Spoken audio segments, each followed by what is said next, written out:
Hi everyone, তো এখন আমি হব আমাদের ক্রিসমাস ইভের জন্য ready and this is my outfit.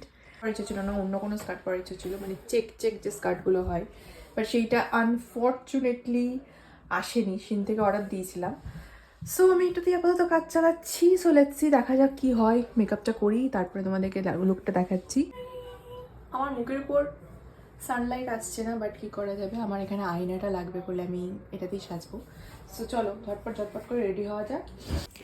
তো চলো মেকআপটাকে শুরু করা যাক। তো মেকআপের আগে যেটা সবচেয়ে ইম্পর্টেন্ট পার্ট সেটা হচ্ছে স্কিন কেয়ার। মেকআপ কিন্তু তখনই ভালো থাকবে যদি তুমি স্কিন কেয়ার ভালো করে করো মেকআপ করার আগে।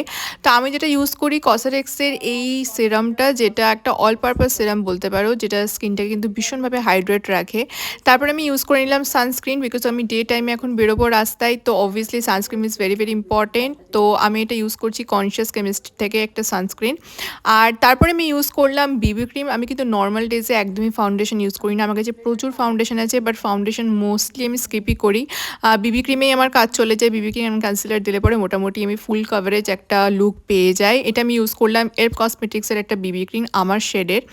আর তারপরে আমি যেহেতু দেখলাম যে বিউটি ব্লেন্ডার আনিনি, তাই আমি মেকআপ ব্রাশ দিয়ে এবং হাত দিয়ে কোনোরকমভাবে ব্লেন্ড করেছি। আর তারপরে আমি ইউজ করছি আমার স্পটগুলোর জন্য মেনলি কনসিলার, যেটা হচ্ছে লরিয়েলের ইনফলেবল কনসিলার। এটা কিন্তু আমার সেকেন্ড বা থার্ড টাইম হবে আমি কনসিলারটা ইউজ করছি। ভীষণ ভালো একটা কনসিলার, ফুল কভারেজ দেয়।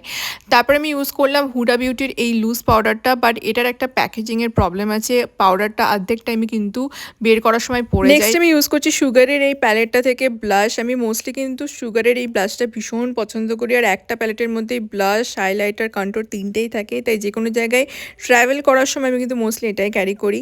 এবার হচ্ছে মেন পার্ট, সেটা হচ্ছে আইব্রো, যেটা ছাড়া আমার মুখটা কিন্তু একদম ইনকমপ্লিট লাগে। আই থিঙ্ক এটা আজকাল সবারই ক্ষেত্রেই অ্যাপ্লিকেবল।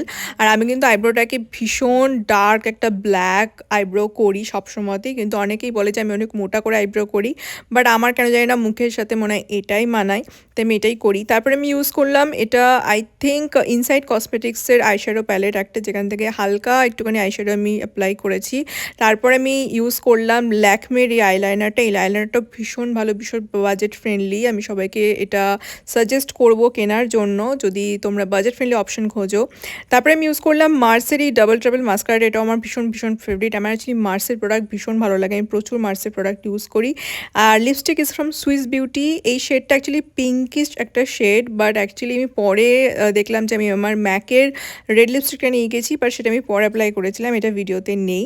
আর চুলের অবস্থা খুব বাজে ছিল, মানে চুলটা কিন্তু এখানে দুদিন পর পর ভীষণ অয়েলি হয়ে যায়, দেখতেই পাচ্ছ কত হেয়ার ফল হচ্ছে দিন রাত। আমার যেহেতু এতদিনে বিয়ের